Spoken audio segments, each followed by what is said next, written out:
tardes. Gracias, Paula, por la invitación a hablar acá en el Grupo CAT, que siempre es un placer que sea invitado, y uno nunca sabe cuándo va a ser la última vez que nos lo van a invitar. Así que veremos cómo sucede esto.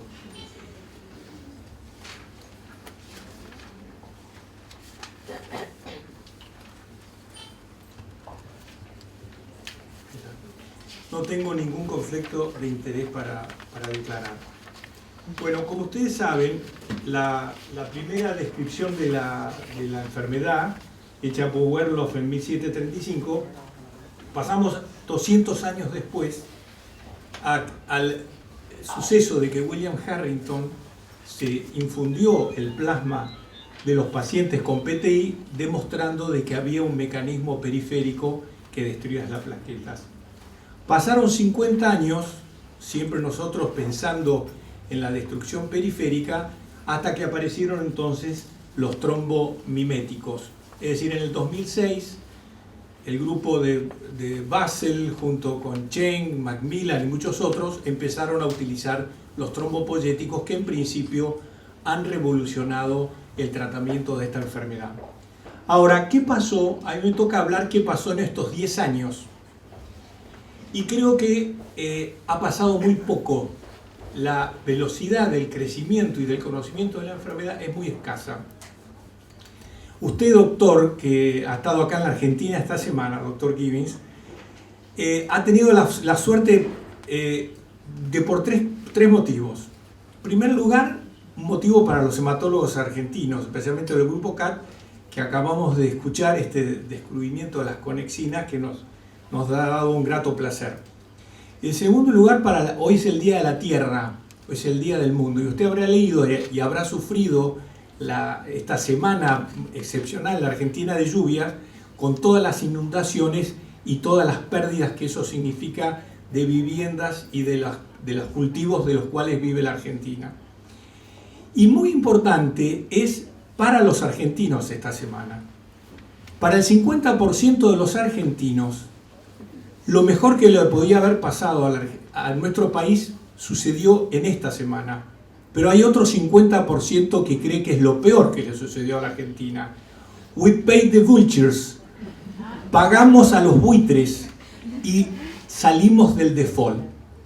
Y eso está dividido en un 50 y un 50. Y esperemos que usted vea y venga y podamos darle la respuesta de lo que ha pasado.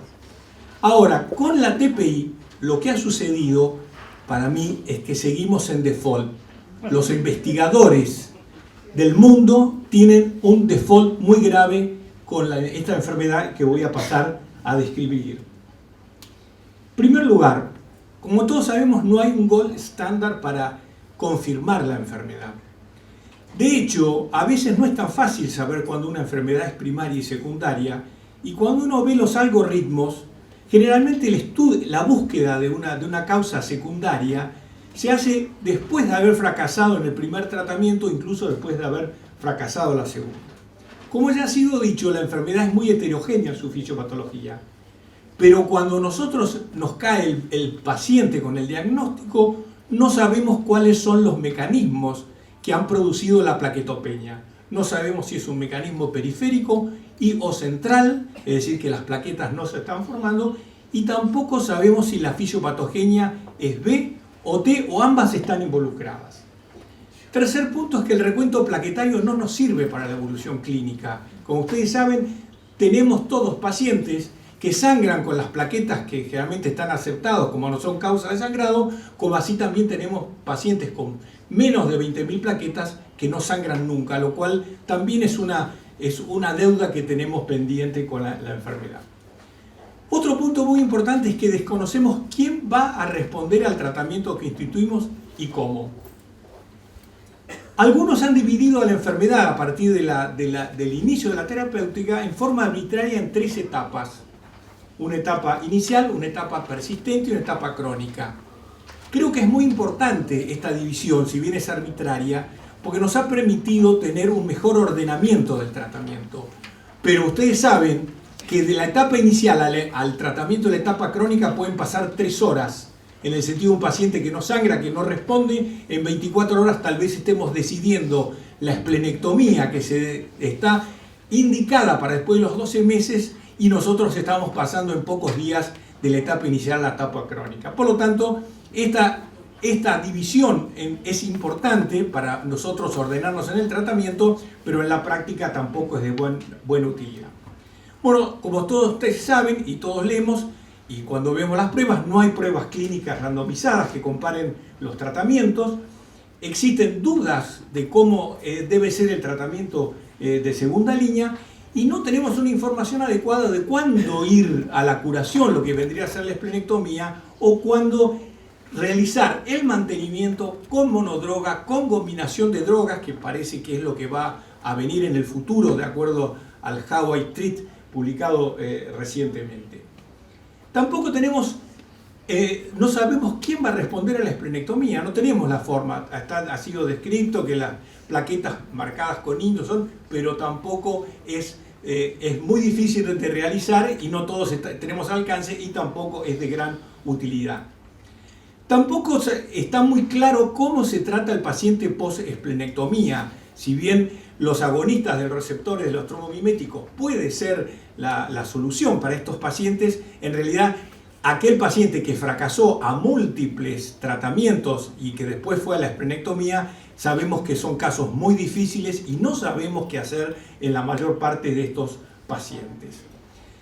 Por otra parte, como ya ha sido hablado, se ha dicho que esta enfermedad puede tener trombosis. Desconocemos quiénes van a hacer trombosis y cuáles son los mecanismos de trombosis. Y por último, los pacientes que necesitan anticoagulación son un dolor de cabeza para los hematólogos y se necesita de un hematólogo que sepa manejar en forma artesanal a estos pacientes, y lo cual resulta muy difícil. Por lo tanto, entonces, como ustedes ven, ante tanta carencia de información basada en evidencia y tanta ignorancia de mecanismos y de formas de tratamiento, esto hace que sea muy difícil armar guías de tratamiento porque, como ya ha sido dicho, finalmente el tratamiento es en forma individual, es decir, tiene que ser personalizada. Y encima de todos los otros factores que intervienen en la decisión del manejo, en los últimos años, la preferencia del paciente y la calidad de vida y la forma de vida son factores que finalmente van a definir a nosotros cuál es el tratamiento. En el año 2011, en el Congreso de Mar del Plata, el doctor Fondevila terminó su charla diciendo que en TPI, les recuerdo que no se dice más PTI, se dice TPI, que es trombocitopenia inmune, el arte del hematólogo se advierte en el juicio con el que balancee el riesgo hemorrágico, la iatrogenia, información de la industria, costos y presión del Internet. Y yo creo que esto, si todos pensamos, no ha cambiado demasiado. Por lo tanto, creo que seguimos todavía con muchas dudas. Yo voy a hacer un repaso de las guías de tratamiento, esto es muy importante, hay un artículo que se lo recomiendo a ustedes, una revisión de Rodeghiero y Ruggieri, que comparan las distintas guías terapéuticas. Fíjense ustedes que la mayor parte, el panel que realizó las guías, no están los conflictos de interés declarados. Con respecto al método de análisis, la época de George, en el 1996, en uno de los primeros guías de tratamiento, se explicitó que fue por votación. En cambio, ninguno de las guías después quedó claro, como pasó con las guías del CHEST, que tantos discutimos cuando aparecieron, tampoco quedó claro de qué forma se habían tomado las decisiones y cuáles habían sido los métodos de análisis. Todas las guías fueron muy buenas porque tenían recomendaciones muy importantes, con muy buena revisión de la literatura. La guía del 2010, que le tocó al pobre Carlos salir a hablar de la TPI sin tener niveles de evidencia adecuados, fue de poca utilidad a raíz de este problema. Y en cambio, la guía del 2011, que es una mezcla entre médicos con conflictos de interés y epidemiólogos que no tenían conflictos de interés, se basó en recomendaciones basadas en evidencia. Por lo tanto, creo que es la guía más importante que hasta ahora ha aparecido. Entonces, al final, en resumiendo, las guías de tratamiento de todos estos años nos dieron una más clara definición de TPI, nos estructuraron en primera, segunda y tercera línea, muy útil, las guías no se basaron mucho en las distintas etapas de la enfermedad ni en la severidad. Hubo un sustancial acuerdo en los corticoides en primera línea.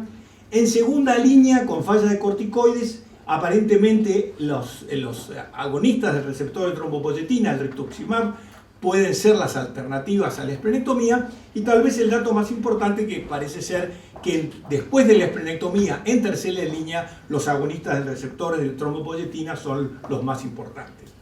Ahora, ¿qué es lo más importante que tenemos nosotros? Es la guía nuestra, la guía del 2015, que tiene las mismas fallas porque están los autores que no declararon sus conflictos de interés, no quedó explícito cómo tomaron la decisión, pero sí hicieron recomendaciones basadas en evidencia, y está bien claro que en algunas áreas no hubo opinión unánime.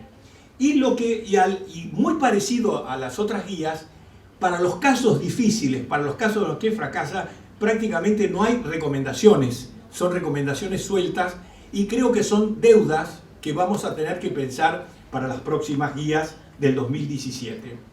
Entonces yo lo que voy a hacer es comparar la guía del ASH 2011 con nuestras guías, que creo que tienen algunas diferencias, pero creo que la nuestra es muy importante. ¿Por qué? Porque está hecho por nuestros expertos, por gente con experiencia y con mucho sentido común, como tienen en general los hematólogos argentinos. No me incluyo dentro de ese grupo. Tratamiento inicial. Opiniones sugeridas por las guías del ASH son los corticoides, y se prefiere el curso prolongado, es decir, corticoides 1 miligramo kilo por 3 a 4 meses, y ponen en otro nivel de evidencia la inmunoglobulina endovenosa en aquellos casos que se necesita sangrado, así que lo ponen como 2C, y en el caso que los corticoides estén contraindicados, pueden utilizarse cualquiera de las dos. Un dato muy importante: la mayor parte de las guías no se dedicaron a la emergencia, cosa que sí hizo nuestra guía, y esto es fundamental. Se tomó como conducta en la emergencia una triple terapéutica, que es metilprednisona 1 gramo día, la inmunoglobulina endovenosa y la transfusión plaquetaria. Esas tres juntas son esenciales para el tratamiento de la emergencia. Quedando después entonces la cirugía en una evidencia 2A, cuando el paciente tiene que ser esplenectomizado porque tiene que ser operado de una colecistitis o de alguna otra complicación. Y finalmente, como último recurso, el factor 7. Acá no está mencionado el anti-D, cosa que sí está mencionado por Sainz y Bussel en 2005. Yo creo que si uno es muy costosa la inmunoglobulina y no la puede usar, a pesar de que puede pasar unos días en que haga efecto la inmunoglobulina anti-D, yo creo que debería ser incluido como una opción a agregar en ese trípode de tratamiento. El otro tema es lo que ya se sabe, que todos estos tratamientos con épsilon, tranexámico, desmopresina, ninguno ha sido efectivo. En realidad no está demostrado. Pero en realidad tendríamos que preguntarnos si nosotros en la emergencia, si en algunos de nosotros, yo me incluyo, no hemos usado el ácido tranexámico o el épsilon capcroico, pero eso no está demostrado. Con respecto entonces a las guías nuestras, categoría 2A, evidencia 2A, es la prednisolona en forma crónica sobre la dexametasona, a pesar que la dexametasona tiene efecto más rápido y dura un poco más tiempo. ¿Por qué se eligió? ¿Tenemos evidencias muy claras? No sé, creo que tal vez esté extrapolado de las complicaciones que sufren los pacientes con mieloma cuando damos 40 miligramos 4 días y tenemos que repetirlo. Creo que es probable que se resista menos y haya más complicaciones con esa dosis de corticoides. Por lo tanto, entonces, en tratamiento de la primera línea, que es en la que se dice, según las guías ahora, es el tratamiento del rescate, tratamiento en forma inequívoca en sangrados severos, menores de 30.000 plaquetas, iniciar tratamiento, mayores de 30.000 en general no usar, corticoides en el tratamiento inicial, en los casos severos, la guía nuestra de la Sociedad Argentina de Hematología, conjunto con la inmunoglobulina, y muy importante es que no se ha demostrado de que el rituximab sea mejor a los corticoides en la respuesta. Por lo tanto, en este caso, nosotros en el primer round hay un empate de tratamiento, no hay pelea. Los corticoides y la inmunoglobulina endovenosa son los de primera elección y no hay, en principio, no hay conflictos. Todo el mundo, y parece que toda la literatura está de acuerdo. Lo más importante entonces es la recaída, que allí empieza entonces lo que vendría a ser el tratamiento de mantenimiento. Y aquí es en este momento donde estamos todos obligados a descartar si la enfermedad es primaria o secundaria, así que es el primer paso a realizar una vez que el paciente no ha respondido al tratamiento adecuado. No tenemos evidencias 1A que nos indiquen cuál es el tratamiento que sigue a los corticoides. En regla general, lo que tenemos que tratar de evitar son los efectos prolongados, ya sea de los corticoides, de los inmunosupresores o de la quimioterapia, hecho que en la actualidad pareciera que vamos a dejar de lado, prácticamente vamos a utilizar muy poco los inmunosupresores o la quimioterapia, especialmente porque ahora los tratamientos van a apuntar, como ya se sabe y como ya se ha dicho, que los tratamientos debemos continuarlo hasta 12 meses o más, donde la enfermedad puede entrar en remisión en forma espontánea o a través de las terapéuticas que se. Por lo tanto, el paradigma del manejo, tanto en la TPI persistente o crónica, aparentemente ha cambiado con el advenimiento del rituximab y los agonistas de la trombopoyetina. Estos pueden ser utilizados antes o después de la esplenectomía, que es muy importante, nos ayudan a evitar las otras drogas o a reducir las dosis, y recordar que uno no debe continuar con medicaciones cuando no hay respuesta. Uno tiene que tomarse un tiempo. Como decía Drelikman, los pacientes llegan de golpe de meses y meses de altas dosis de corticoides sin respuesta a lo que estamos buscando. Y el otro tema por el cual la inmunosupresión, los corticoides y la quimioterapia están tratando de dejar de lado, porque ya lo había explicado Carlos en el 2011, que había mayor morbimortalidad por complicaciones infecciosas que por el sangrado de los pacientes. Por lo tanto, en la elección del tratamiento nos tenemos que basar en la edad, en las comorbilidades, la disponibilidad de la droga, los costos y la preferencia del paciente. Hay 3 preguntas que surgen en base a lo que pareciera que viene. En primer lugar, ¿qué pasa si tenemos que tener, mientras usamos o conseguimos el rituximab o los agonistas, nosotros debemos, con las drogas que hemos considerado, que se ha considerado en las guías nuestras como de tercera línea, esas drogas pareciera que empiezan a volver para atrás y tenemos la obligación de empezar a combinarlas para obtener formas y mecanismos de tratamiento en segunda línea, especialmente con el danazol y la dapsona, droga que hemos utilizado y como ya veremos tienen bastante buena respuesta inicial.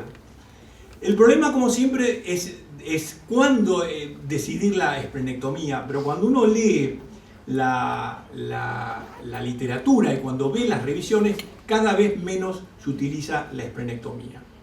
Por otra parte, el uso del rituximab no tiene una indicación precisa. Hay una pregunta que yo la formulo. En el paciente que tiene evidencia de una enfermedad autoinmune, ¿tenemos que usar los agonistas o tenemos que utilizar el rituximab? No está aclarado, pero en mi inclinación es a utilizar el rituximab. Por lo tanto, entonces, nuestro principal objetivo es llegar a la fase de remisión o estar en la fase crónica. Y allí entonces los agonistas de la trombopoyetina parecieron ser los agentes más interesantes, porque tienen pocos efectos secundarios, tienen muy buena respuesta, son bien tolerados y pueden ser un puente para la esplenectomía. Por lo tanto, entonces, pareciera que el criterio del ASH 2011 y de la SA 2015, que la esplenectomía debe ser hecha después del año, aunque las guías del 2010 del Consenso Internacional habla de los 6 meses. Por lo tanto, nosotros lo que tenemos que hacer es tratar de alargar lo más posible el tratamiento de los pacientes para decidir la esplenectomía. ¿Qué es lo que se hace en el fallo de la primera línea? Ustedes ven las opciones recomendadas por la guía del ASH son esplenectomía preferible sobre los agonistas del RTPO, aparentemente porque viene del concepto de que refractariedad solamente se da la refractariedad cuando se sacó el vaso, un concepto que ya veremos que está cambiando. Por lo tanto, pusieron en el mismo lugar a la esplenectomía y los agonistas, pero en principio solamente se utilizarían los agonistas cuando fracasa la esplenectomía. Y las opciones sugeridas con menor nivel de evidencia antes de la esplenectomía son el rituximab y los agonistas del RTPO. Por lo tanto, hasta el 2012 había un empate entre RTPO, esplenectomía y el rituximab. No había una preferencia definida al respecto. Los estudios que ya fue mencionado para el niño con los agonistas, dos estudios fundamentales, el estudio RISE y el estudio EXTEND, nos muestra que hay un gran número de pacientes, cercano al 80%, que tienen. ¿Ya tengo que terminar, Carlos? 3 minutos más. Ah, claro. Entonces, estos dos estudios han demostrado la efectividad de la trombopoyetina. Ya ha sido hablado de la discontinuación y los pros y contras ya han sido señalados y la verdad que la tendencia es favorable. Con respecto al rituximab, generalmente ha sido bien tolerado. Hay metaanálisis de 368 pacientes donde se ve que hay respuesta global del 57% y una respuesta del 41%. Las contras que tiene el rituximab es las complicaciones que puede haber a futuro, por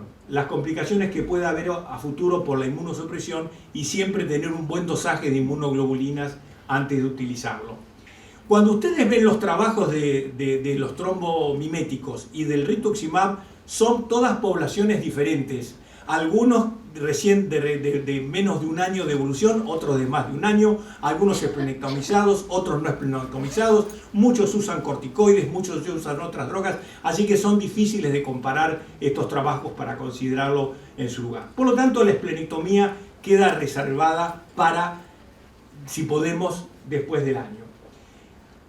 El concepto de la refractariedad tenía que ver con la esplenectomía, y entonces actualmente ya eso es muy difícil. ¿Por qué? Primero porque ya tenemos que hablar que cuando se fracasa en primera y segunda línea, ya tenemos que hablar de pacientes refractarios.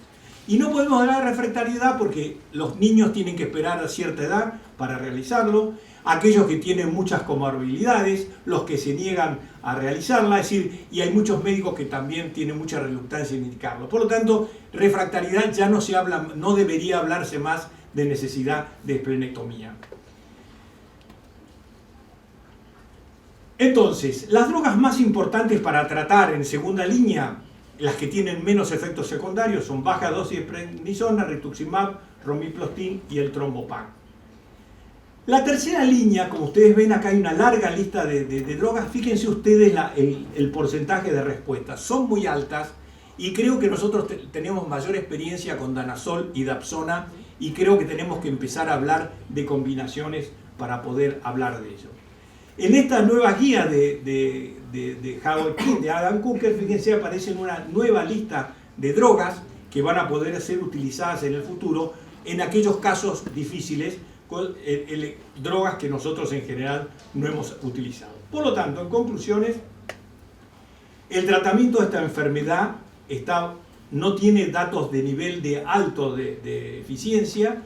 Lo más importante son guías prácticas y la de la SA. Puedo tener algunas diferencias, pero creo que es muy importante y creo que en los niveles de evidencia que han puesto son adecuadas. En segunda línea hay muchos aspectos a resolver, hay mucha diferencia entre los distintos expertos y ustedes pueden ver la revisión de Oklahoma del 2014, donde en primera línea, después del fallo de la primera línea, 39% usó esplenectomía, 37% rituximab y solamente un pequeño porcentaje los trombopoyéticos, lo cual habla de qué es lo que está pasando en las poblaciones. Por lo tanto, el manejo pareciera ser que si podemos usar los agonistas trombopoyéticos son de elección, por lo que acabo de decir, por los pocos efectos secundarios y podemos usarlo ya por lo menos por más de 1 o 2 años.